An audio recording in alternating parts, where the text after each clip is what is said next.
नमस्कार दोस्तों, मैं ज्योतिष आचार्य वासुदेव मिश्रा आपका अपने चैनल एस्ट्रो मास्टर वासु में हार्दिक अभिनंदन करता हूं।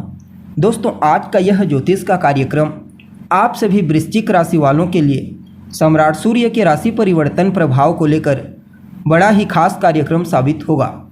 जी हां, भुवन भास्कर सूर्य बीते 15 मई 2025 की रात 1:38 पर अपनी वर्तमान उच्च राशि भूमिपुत्र मंगल की मूल त्रिकोण राशि मेष राशि को छोड़कर अपनी शत्रु राशि वृषभ राशि में प्रवेश कर चुके ने और आने वाले 15 जून 2025 की प्रातः काल तक वहीं पर रहते हुए आपको परिणाम प्रदान करेंगे और इसके पश्चात मिथुन राशि में प्रवेश कर जाएंगे।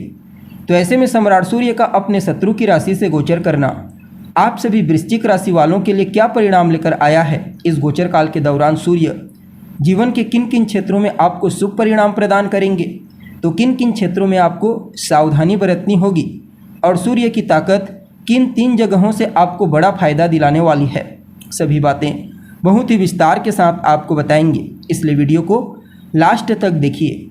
और अगर आप अपनी जन्म कुंडली पर हमसे परामर्श लेना चाहते हैं तो आपको हमारा कॉन्टैक्ट नंबर स्क्रीन पर और डिस्क्रिप्शन बॉक्स में मिल जाएगा, जहां से आप व्हाट्सएप के थ्रू अपॉइंटमेंट लेकर अपनी जन्म कुंडली का बड़ी बारीकी से अध्ययन करा सकते हैं।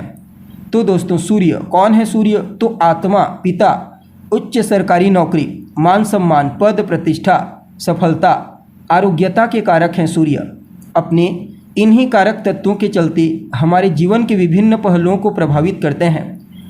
सूर्य का मजबूत होना इस बात की ओर संकेत करता है कि ऐसा जातक जीवन के हर क्षेत्र में श्रेष्ठ सफलता, मान सम्मान, पद प्रतिष्ठा प्राप्त करेगा, जबकि सूर्य की कमजोर स्थिति जातक के जीवन काल में संघर्ष बढ़ा देती है, जातक को स्ट्रगलफुल बना देती है। मेहनत करने के बावजूद किसी भी फील्ड में कोई श्रेष्ठ सफलता की प्राप्ति नहीं हो पाती, शासन प्रशासन से नुकसान होता है, पिता के साथ तालमेल में कमी देखने को मिलती है, हड्डियों से संबंधित तकलीफ, नेत्रजन्य पीड़ा सूर्य कमजोर होकर दे देते हैं जातक को। इसलिए इनका बलवान होना कंपलसरी हो जाता है, चाहे जन्म कुंडली में हो या फिर गोचर कुंडली। और इस बार देखी जाए, भले ही वृषभ राशि उनकी शत्रु राशि है, लेकिन वृषभ राशि एक भूमि तत्वीय राशि है, इसलिए कई मामलों में आपके लिए यह गोचर बड़ा ही श्रेष्ठ रहेगा। अब देखिए, आप सभी वृश्चिक राशि वालों के लिए सूर्य का यह गोचर आपकी राशि से 7वें घर में हुआ है। 7वां घर किस चीज़ का होता है? तो आपके दाम्पत्य जीवन का होता है, आपके पार्टनरशिप के व्यापार का होता है, और कहीं न कहीं 10वें घर से 10वां होने के चलते भावत भाव सिद्धांत के आधार पर आपके करियर के आंतरिक स्वरूप को बताता है। और सूर्य स्वयं आपके लिए दशमेश बनकर, यानी कि 10वें घर के स्वामी बनकर 7वें घर से गोचर कर रहे हैं। काल पुरुष की कुंडली में वृषभ राशि दूसरे घर की राशि होती है, आपके संचित धन की राशि, आपके कुटुंब परिवार की राशि। तो सूर्य का यह गोचर सीधा सीधा आपको अपने कार्य क्षेत्र में न सिर्फ धन प्रदायक साबित होगा, बल्कि मान सम्मान, पद प्रतिष्ठा और प्रसिद्धि की प्राप्ति भी आपको मजबूती के साथ देखने को मिलेगी।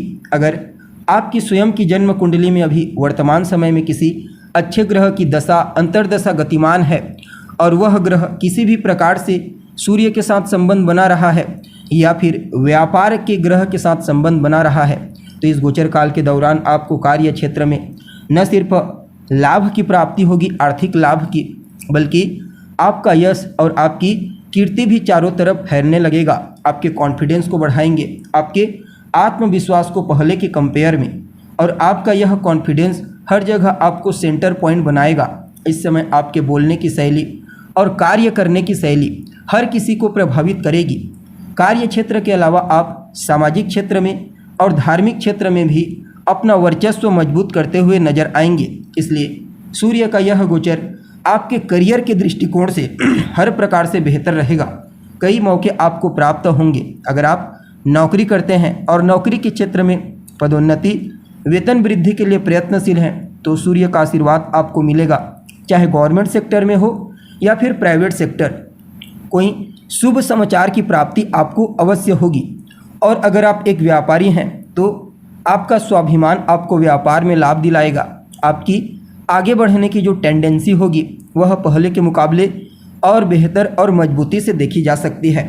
हालांकि यह जो समय होगा खास करके उनके लिए ज़्यादा बेहतर कहा जा सकता है जो स्वतंत्र रूप से व्यापार करते हैं, इंडिपेंडेंस तरीके से कंपेयर जो लोग पार्टनरशिप में करते हैं उनके, तो यह समय आपको अचानक बड़ा लाभ देगा। लेकिन पार्टनरशिप में भी अगर आप व्यापार करते हैं तो पार्टनर के साथ किसी भी प्रकार से तालमेल में कमी ना आए इस बात का आपको ध्यान रखना है। और सातवां घर रिश्तों में आपके लाइफ पार्टनर जीवन साथी को भी बताता है, तो जीवन साथी के साथ भी रिश्तों में अनुकूलता बनी रहनी चाहिए, इस बात का आपको ध्यान रखना है, क्योंकि आपका अहंकार और स्वाभिमान इस समयावधि में रिश्तों में थोड़ी बहुत कड़वाहट उत्पन्न कर सकती है। बाकी आप कोई नया काम धंधा शुरू करना चाहते हैं, कोई नया बिजनेस व्यापार चाहे स्वतंत्र रूप से शुरू करना चाहते हैं, पार्टनरशिप में शुरू करना चाहते हैं, अपने लाइफ पार्टनर के साथ मिलकर के कोई नया काम शुरू करना चाहते हैं, तो यह गोचर आपके लिए अच्छा रहेगा। इस समय आपके द्वारा शुरू किया गया हर कार्य आने वाले समय में आपको श्रेष्ठ लाभ प्रदान करेगा।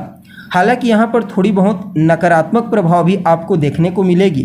चीज़ों को इस्टेब्लिश करने का प्रयास अगर आप करेंगे तो वो जो नकारात्मक प्रभाव होंगे वह आपके लिए नुकसानदायक नहीं होंगे। बाकी आपकी लीडरशिप की क्वालिटी को निखारेंगे, करियर में सही दिशा आपको प्रदान करेंगे। और कुछ लोग ऐसे भी हो सकते हैं जो नौकरी करते हैं, नौकरी को छोड़कर उनके मन में बिजनेस करने का ख्याल आए, लेकिन जल्दबाजी में कोई भी निर्णय आपको नहीं लेना चाहिए। अगर आप वैसा कर रहे हैं, अगर आप कुछ नहीं कर रहे हैं और नया करना चाहते हैं तो ठीक है, लेकिन कोई काम कर रहे हैं और उसको छोड़ करके बिजनेस करेंगे तो हर पहलू का अच्छे से निरीक्षण करना आपके लिए आवश्यक होगा। बाकी समय आपके लिए लाभप्रद होगा। स्वास्थ्य को लेकर के भी कहीं कोई विशेष चिंता नज़र नहीं आ रही है इस समयावधि में।